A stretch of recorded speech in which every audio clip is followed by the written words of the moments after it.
Hello everyone, welcome back to my YouTube channel English by Annapurna. आज की जो हमारी क्लास है वो है यूपी बोर्ड क्लास 10th और आज हम एक न्यू चैप्टर को स्टार्ट करेंगे जो कि है पोइट्री से रिलेटेड एंड उसका नाम है a tiger in the zoo. Its poet is Leslie Norris. In this poem the writer says about the tiger's capacity, यानी कि इस पोएम में राइटर ने पोएट ने टाइगर के कैपेसिटी के बारे में बताया है। कि टाइगर की जो क्षमता होती है वो जू में क्या होती है एंड रियल में उसकी क्या क्षमता होती है, यानी कि जंगल में उसकी क्या क्षमता होती है। So now read this chapter and read this poem and explain it's Hindi. So now let's get started. The first stanza is: He is stuck in his vivid strips, he few strips of his case, on pads of velvet quiet, in his quiet race. In this stanza, the poet says that when the tiger live in the zoo, मतलब जब tiger जू में रहता है तो वो उसकी capacity क्या होती है, वो क्या करता है। वो चुपचाप से अपने धारीदार धारियों वाले अपने बॉडी से और क्या करता है, चुपचाप अपने वेलवेट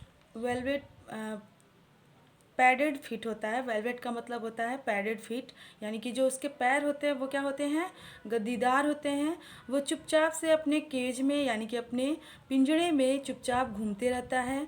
उसे किसी से कोई मतलब नहीं होता है, बट रियल में वो उसका वैसा नेचर नहीं होता है।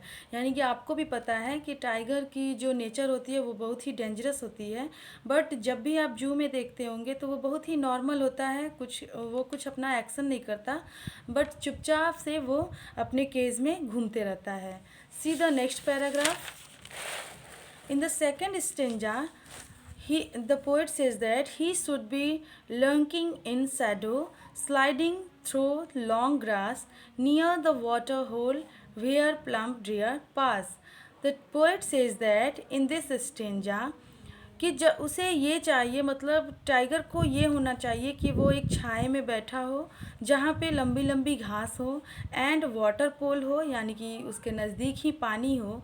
और वो किसका वेट करता हो, तो डियर अब पास, मतलब डियर के पास होने का मतलब वहाँ से एक डियर को गुजरने का वेट कर रहा हो। एक्चुअल में उसकी नेचर ये होती है कि वो चुपचाप बैठ के, मतलब उसे शिकार करने के लिए भी न जाना पड़े, वो आराम से एक जगह छाया में बैठे रहे और उसके सामने डियर आए और वो उस पर अटैक करे।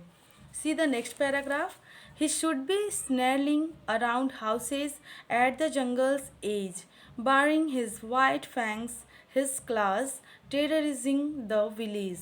In this poem, the poet says that उसे चाहिए कि वो जब भी जंगल में घूमते हुए, कभी कभी ऐसा होता है कि वो विलेजेस तक चला जाता है, मतलब गाँव में घुस जाता है एंड क्या करता है, वहाँ के लोगों को अपने वाइट फैंक्स से, यानी कि अपने वाइट दांतों से, वाइट चमकीली दांतों से और अपने खूनी पंजों से क्या करता है, डराता है लोगों के ऊपर अपना आतंक दिखाता है। बल्कि जब वो जू में होता है तो ऐसा वो कुछ नहीं करता। See the fourth stanza. But he is locked in a concert cell, his strength behind bars, starring the length of his case, ignoring victors. But ऐसा कुछ नहीं है, जब वो जू में है तो वो लोगों को न डराते हुए क्या करता है, लोगों को इग्नोर करता है। क्यों इग्नोर करता है, क्योंकि उसे पता है अपने लेंथ के बारे में, कि वो स्ट्रेंथ के बारे में, कि वो अब कुछ नहीं कर सकता क्योंकि वो एक पिंजड़े में कैद है। और वो क्या करता है, बिना किसी को ध्यान में देते हुए, मतलब विक्टर्स मतलब होता है जो जू में उन्हें देखने आते हैं, जो देखने वाले दर्शक होते हैं, आगंतुक होते हैं, उनको वो इग्नोर करते रहता है। उसे कोई मतलब नहीं होता है, वो चुपचाप से अपना टहलते रहता है। See the last stanza. He hears the last voice at night, the patrolling cars. He starts with his brilliant eyes and the brilliant star. रात के समय उसे बस एक यही उसे समझ में आता है कि कब उसे आवाज़ आए खाने के लिए, मतलब जो होता है ना, जब जू में वो होते हैं तो उनकी एक टाइमिंग फिक्स होती है कि इस टाइम पे वो खाना खाएंगे। सो उसे बस उसी का इंतज़ार होता है कि कब वो आवाज़ सुनाई दे और उसे खाना मिले। और वो क्या करता है, अपनी निस्सहाय आँखों से, लाचारी भरे आँखों से चुपचाप स्टार्स को देखते रहता है, यानी कि तारों को देखते रहता है।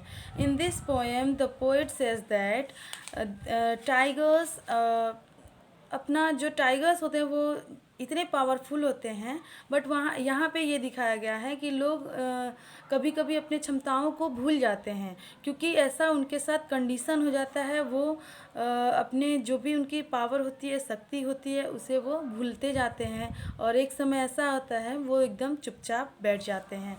तो यहाँ पे पोएट ने यही समझाया है कि एक्चुअल में टाइगर जैसा होता नहीं है, बट एक्चुअल में तो वो बहुत ज़्यादा डेंजरस होता है, लेकिन जब भी वो जू में होता है, जब भी उसे जू में बंद कर दिया जाता है, तो वो बहुत ही नॉर्मल हो जाता है। तो आई होप आपको ये चैप्टर समझ में आया होगा। नेक्स्ट क्लास में हम नेक्स्ट टॉपिक को लेके आएंगे। तब तक के लिए गुड बाय।